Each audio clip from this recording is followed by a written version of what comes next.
Hi, I'm Emily. Life was pretty sweet. I had just gotten engaged to David, the love of my life. He proposed with a stunning ring that wasn't just any piece of jewelry. It was a family heirloom passed down from my grandmother. That ring wasn't just a symbol of our upcoming marriage. It was a piece of my family's history, a link to the past, and a beacon for our future. My family is close-knit, but not without its complexities. My sister Sarah is a single mom, and life hasn't been easy for her.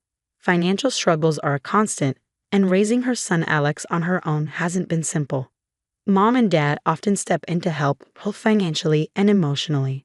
I do my part too, looking after Alex whenever I can, which is often because I adore that kid. One Sunday, the whole family was over at my place for dinner. The air was filled with laughter and the savory aroma of Mom's cooking. But amidst the warmth and joy, I noticed Sarah's glances at my ring. They were subtle, but there was something in her eyes, a mix of admiration and something else. Maybe envy or desperation. It troubled me. Wedding plans must be a nightmare, huh? Sarah asked as she sipped her coffee, her eyes lingering on the ring. I laughed, brushing off her tone. Actually, it's going well. David and I are enjoying the process. It's like crafting our dream day, piece by piece. That ring must have cost a fortune, she remarked with a slight edge to her voice. It's not at the cost, Sarah. It's special because it's from Grandma, you know that. Yeah, I know. Just saying, it's a lot sitting on one finger. That kind of money could solve a lot of problems. I felt a wave of discomfort rising but shrugged it off. Well, it's not going anywhere. It's meant for moments of joy, not to solve problems. Dad, always the peacemaker, chimed in. Let's not talk money now, it's family time. Emily, tell us more about the venue you picked out. The conversation moved on, but Sarah's words lingered in my mind.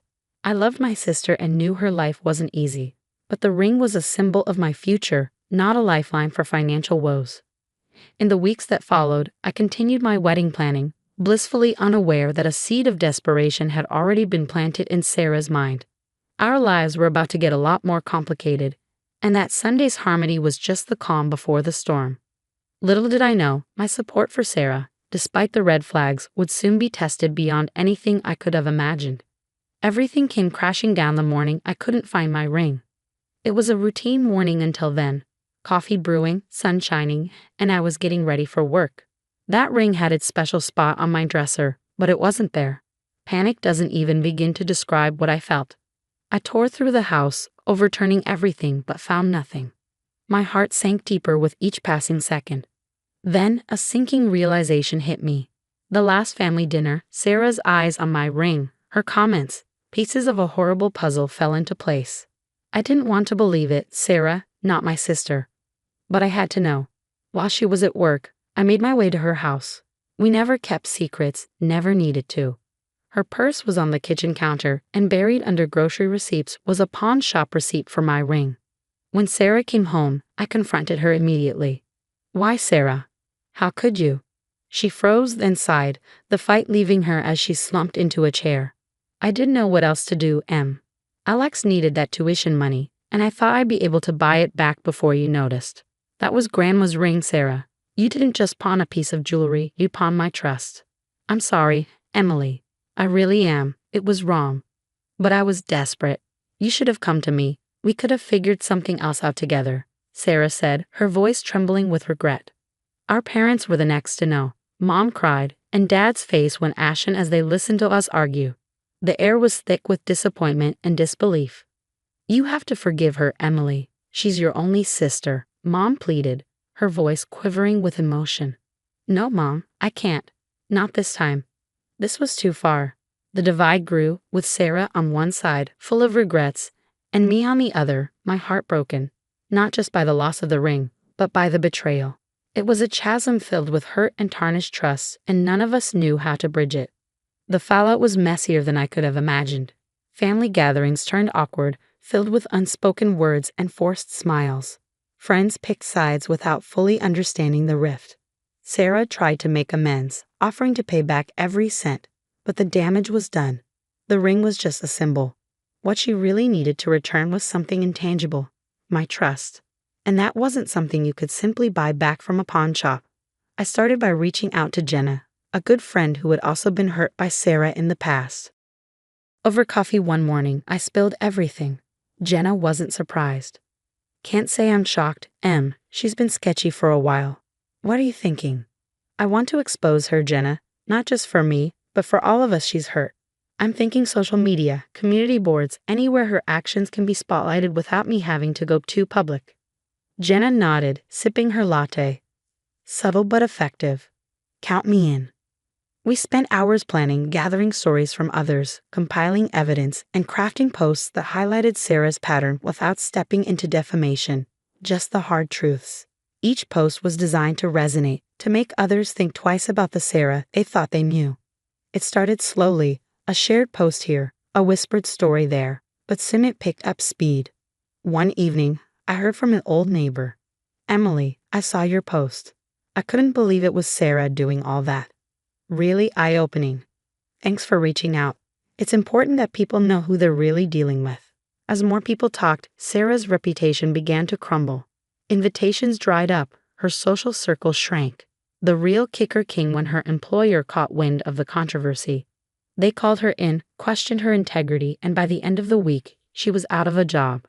Can you believe they fired me over some stupid rumors? Sarah confronted me one day at Mom's house, her eyes blazing.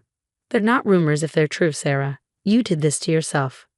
This is how you get back at me, by ruining my life. You ruined mine first, Sarah. I trusted you. She scoffed, looking around as if hoping for an ally. But even Mom and Dad had little to say, their disappointed glances telling their own story. Sarah's voice broke as she spoke again. I was desperate, Emily. I never meant for any of this to happen. I thought you'd understand. Maybe forgive me. Forgiveness isn't just given, Sarah. It's earned. And right now, I can't see myself getting there anytime soon. Leaving Sarah in the living room, I stepped out into the backyard, feeling a mix of relief and sorrow. It wasn't just about exposing her. It was about setting things right, or at least as right as they could be, given the mess. The community hall buzzed with anticipation. It was the annual neighborhood gala, and normally I would be excited. Tonight, though, my stomach churned with a mix of nerves and resolve. Tonight, Sarah's actions would come to light, not just to a few, but to everyone that mattered in our community. As the evening rolled on, whispers grew into conversations. Screens displayed emails, texts, and transactions, all meticulously verified and presented. The crowd's mood shifted as the realization of Sarah's deceit sank in. Can't believe Sarah would go that far, someone muttered nearby. Taking advantage of her own sister, that's just cold, another added. The room's temperature seemed to drop a few degrees when Sarah walked in. Her eyes widened as she took in the screens, the whispering crowd, her world unraveling in real time. Emily, please, can we go outside and talk? Her voice was barely a whisper amid the growing murmurs of the hall. Outside, under the faint glow of the streetlights, Sarah looked smaller somehow, diminished. Why did you have to do it like this, Emily? In front of everyone? This wasn't just about me, Sarah. It's about all the people you hurt, all the trust you broke. It wasn't right to keep that hidden. I know I messed up, but this is my life falling apart, Sarah whispered, her voice breaking. It was your choices that brought us here, not mine, I replied, watching as tears rolled down her cheeks unchecked. I know, she nodded, her voice trembling. I hope there might be a way back. Not this time, Sarah, not for a while. As Sarah walked away, the weight of our fractured relationship settled heavily on my shoulders. But life had to go on, and I needed to reclaim mine. The next day, I returned to the pawn shop. Seeing the ring again, a symbol of so much pain and love, was bittersweet. I'd like to buy this back, I told the owner, handing over the cash. It felt like a small victory, a piece of my past restored. The weeks that followed were a blur of preparation and celebration. David and I decided on a small wedding, just close friends and family who had stood by us through the storm. The day was perfect. As I walked down the aisle, the ring securely on my finger, I saw Sarah at the back. There was no interaction, just a silent acknowledgement of her presence. We exchanged vows under the soft glow of sunset, the simple ceremony a stark contrast to the complexities of the past months. Afterward, as David and I mingled with our guests, I felt lighter than I had in months. You made it through, Emily, David whispered, squeezing my hand. I did. We did. I corrected him, smiling up into his eyes. And as the night drew to a close, I realized that while the path to this point had been anything but straight, every step, every decision had been necessary. Sarah watched from a distance, and I felt a pang of sadness for what could have been. But some distances are necessary, some bridges too burn to cross again. That's the end of my story. Thanks for being here and for listening to my journey. If you found a piece of your own struggles in mine, remember, we're stronger than we think, and sometimes moving forward is the only way. Before you go, I have a question for you. If you were in Emily's shoes, would you have handled the situation with Sarah the same way?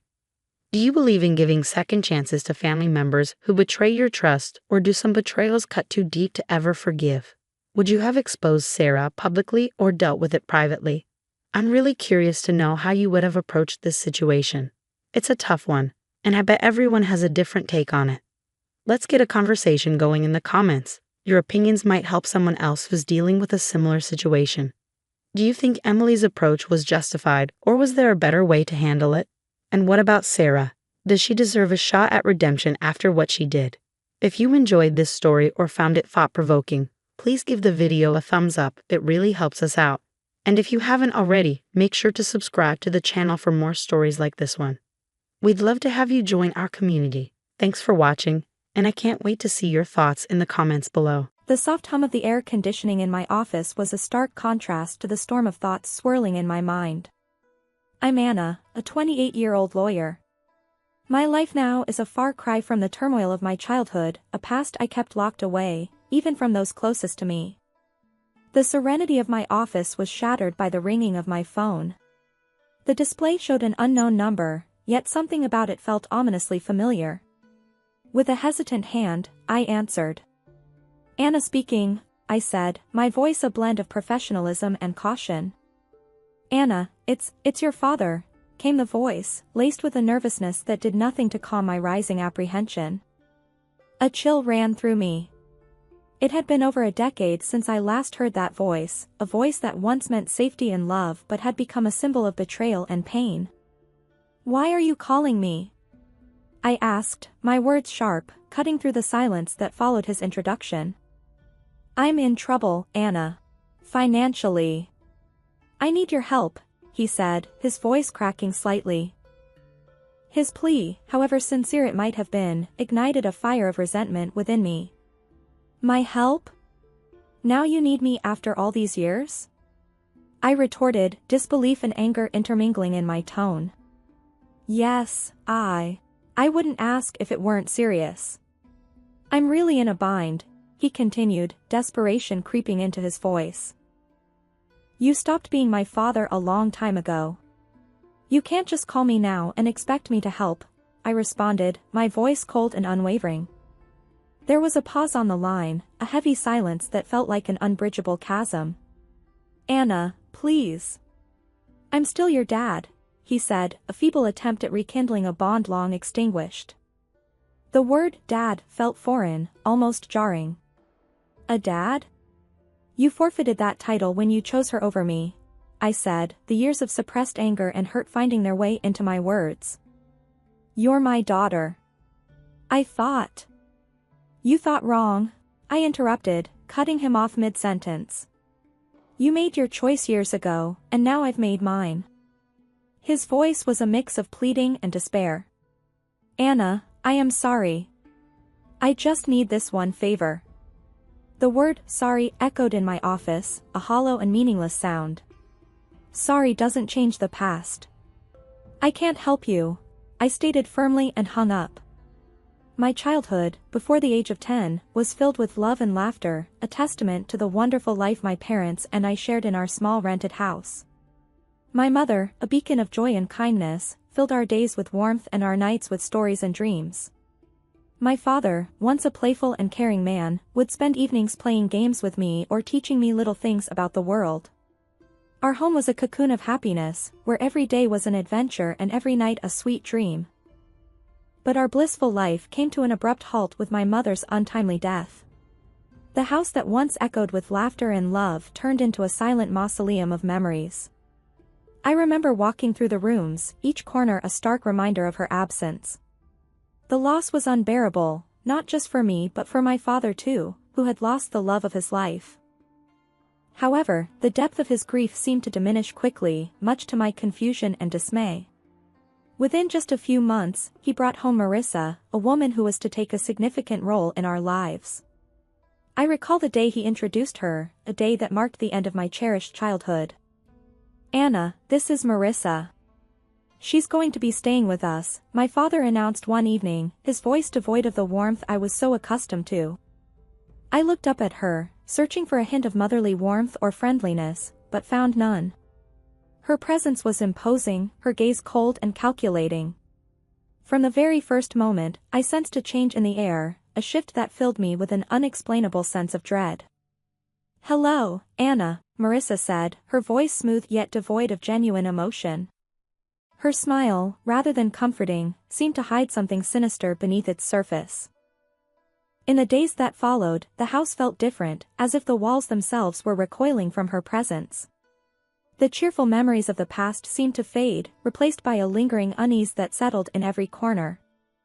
I remember looking at Marissa, trying to find something redeeming or kind about her, but her every look, every gesture, seemed to be laced with an unspoken animosity. It was clear that she wasn't here to fill the void my mother had left, but to weave a new narrative, one in which I was an unwelcome part. As I watched her move around our home, a home that once felt safe and happy, I couldn't help but feel that her arrival was the beginning of something ominous.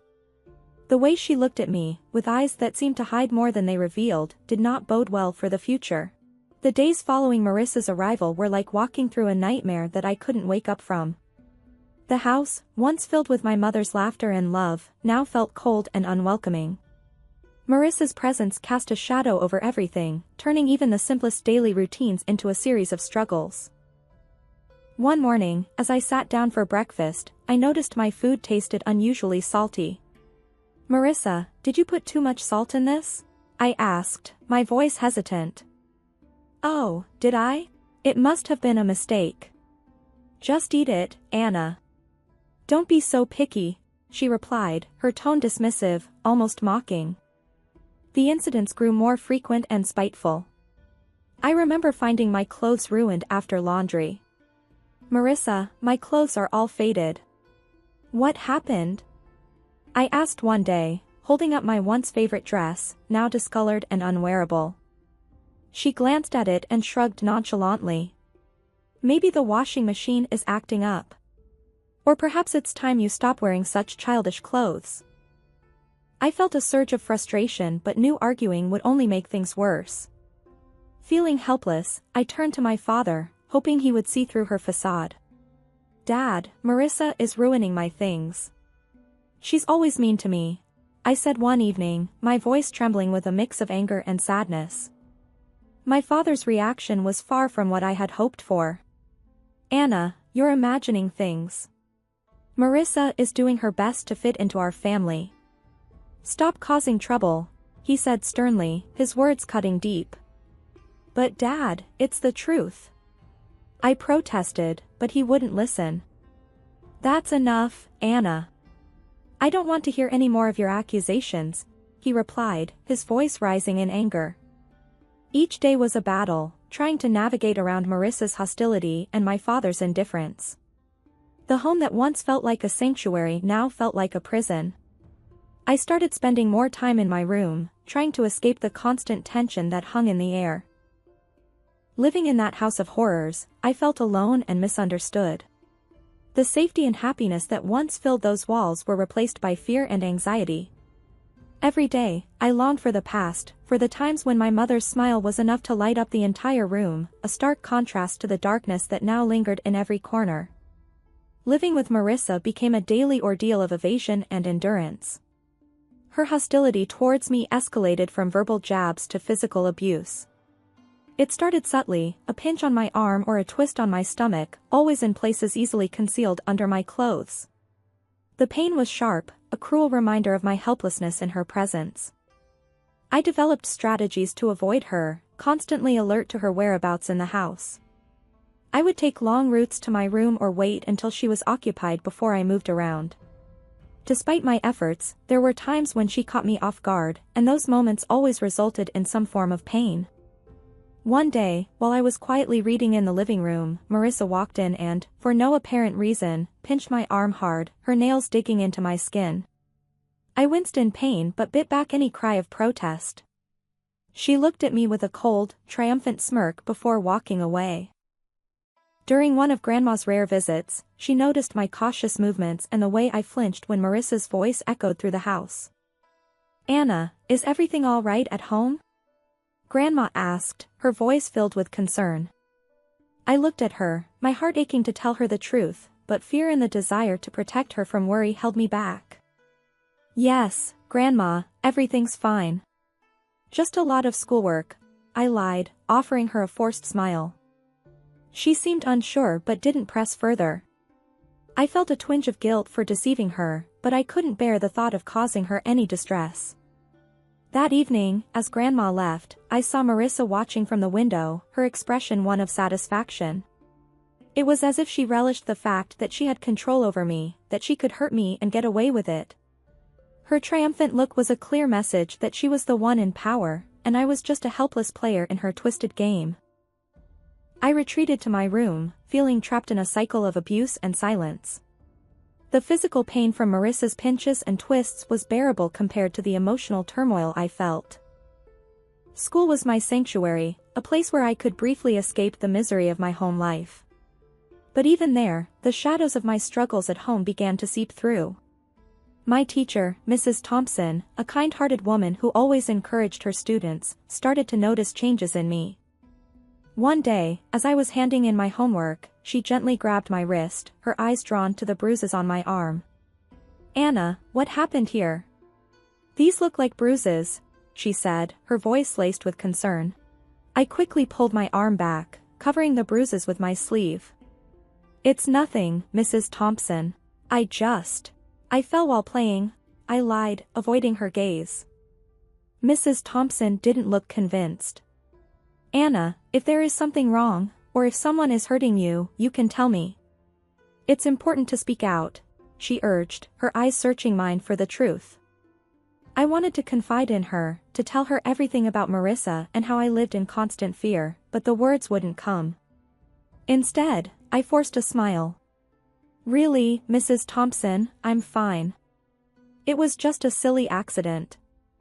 She gave me a long, thoughtful look, then nodded slowly. "All right, Anna. But remember, my door is always open. You're not alone," she said, giving me a reassuring smile. I nodded, feeling a lump form in my throat. Her kindness made it all the more difficult to maintain the facade that everything was all right. As I walked home that day, Mrs. Thompson's words echoed in my mind. I felt a mix of gratitude for her concern and a deep sense of loneliness from carrying my burdens alone. The thought of revealing the truth about my life at home was terrifying. I feared the consequences, what Marissa might do if she found out I had told someone. That night at dinner, I was quiet, lost in thought about Mrs. Thompson's offer to help. Marissa noticed my silence. "Why so quiet tonight, Anna? Cat got your tongue?" she asked in a mocking tone. I just shook my head and continued eating, trying to make myself as small and unnoticeable as possible. After dinner, as I lay in bed, the reality of my situation felt more overwhelming than ever. Mrs. Thompson's concern had shown me that people did care, yet the fear of what revealing the truth might bring kept me silent. I was caught between the desperation to tell someone and the fear of Marissa's retaliation, a balancing act that I navigated every day. The day my teacher, Mrs. Thompson, decided to involve my father was a day filled with anxiety and dread for me. I sat in the principal's office, fidgeting nervously, my mind racing with fear about how my father would react. When he finally arrived, his face was stern, his eyes betraying a mix of irritation and embarrassment. "What's this about, Anna? Why am I being called to your school like this?" he demanded, his voice sharp as he walked in. I glanced at Mrs. Thompson, seeking a semblance of support. Swallowing hard, I tried to find my voice. "Dad, Mrs. Thompson she saw the bruises," I stammered, feeling the weight of his gaze on me. Before I could explain further, he interrupted, his anger palpable. "Bruises? What are you talking about? Are you making up stories again? Mrs. Thompson stepped in, her tone firm yet calm. Mr. Smith, I'm concerned about Anna's well-being. The bruises on her arm don't seem accidental. We need to address this. My father's face turned a shade darker with anger. She's perfectly safe at home. Anna, are you spreading lies about our family? He turned towards me, his disappointment clear. The tears I had been holding back started to spill. It's not lies, Dad. Marissa, she's been hurting me. I managed to get out, the truth finally surfacing. His reaction was one of total disbelief. Marissa? That's ridiculous. She's been nothing but kind to you. I won't have you slandering her with these accusations. But Dad, it's the truth. I cried out, desperate for him to believe me. He stood up abruptly, his patience wearing thin. Enough of this. Tell Mrs. Thompson you made it all up. I obediently turned to the teacher and repeated his words. She nodded back and didn't say anything. Upon reaching home, without another word, he locked me in my room. Through the door, I could hear Marissa's voice, dripping with false concern. I told you she's just seeking attention, she said. I sat on my bed, feeling a profound sense of isolation and despair. The one person I thought I could always count on had turned his back on me. The walls of my room, which had once felt like my personal haven, now felt like the walls of a prison. I lay there, thinking about everything that had happened.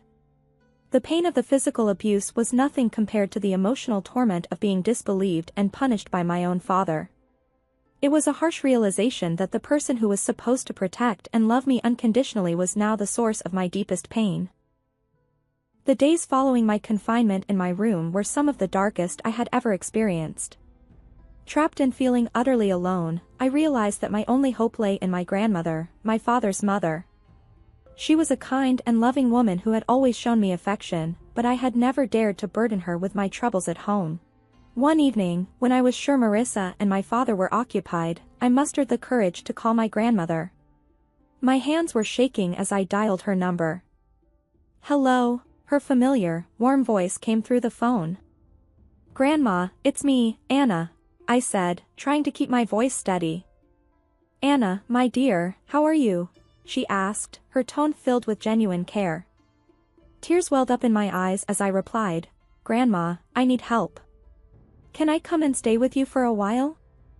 There was a moment of silence on the other end. What's wrong, Anna? Did something happen? I took a deep breath, the words rushing out. It's Marissa, she's been hurting me, and Dad won't believe me. I don't know what to do. I could hear the concern in her voice as she quickly responded, Of course, my dear. You come right over. I'll take care of this. The next day, my grandmother arrived. She was a small woman, but her presence filled the room. She confronted my father with a strength that surprised me. John, I'm taking Anna with me. She's not safe here, she declared firmly. My father, taken aback, tried to protest. Mom, you can't just take her. She's my daughter. Your daughter whom you failed to protect, she countered sharply. I won't stand by and watch her suffer. Marissa tried to intervene. She's just a child making up stories. You can't believe her over us. Grandma turned to Marissa, her eyes steely. I know a scared child when I see one. Anna is coming with me, and if you try to stop me, I'll take this matter to the authorities. My father, realizing he was defeated, didn't put up any further resistance. As I gathered my things, I saw Marissa's expression change from defiant to defeated. Leaving the house with my grandmother, I felt a weight lift off my shoulders.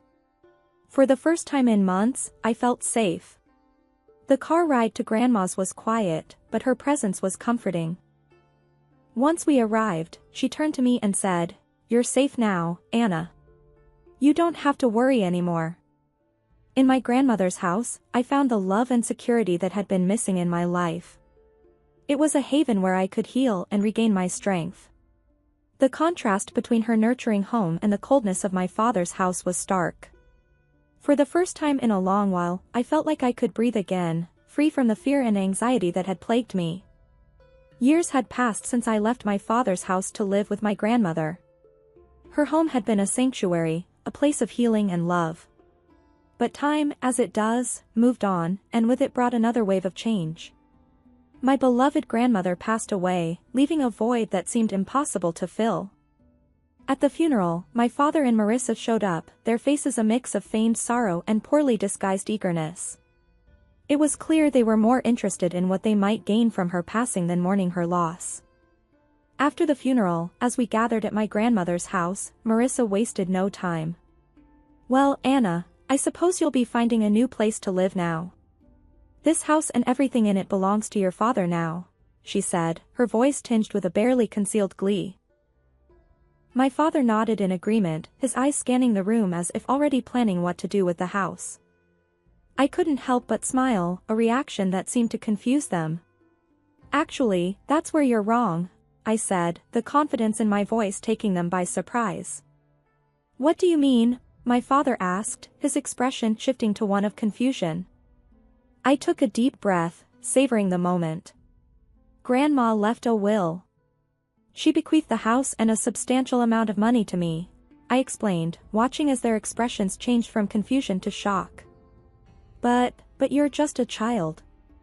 I'm your father. I should be in charge of any inheritance you receive," my father stammered, his sense of entitlement clear. Marissa chimed in, her voice shrill. "Yes, until you come of age, your father will manage your property." Good prospects. Their reactions were almost amusing. "You don't give a damn about me so much that you didn't even wish me a happy birthday. I turned 18 a month ago. I'm legally an adult now. I make my own decisions," I stated firmly, relishing the look of realization dawning on their faces.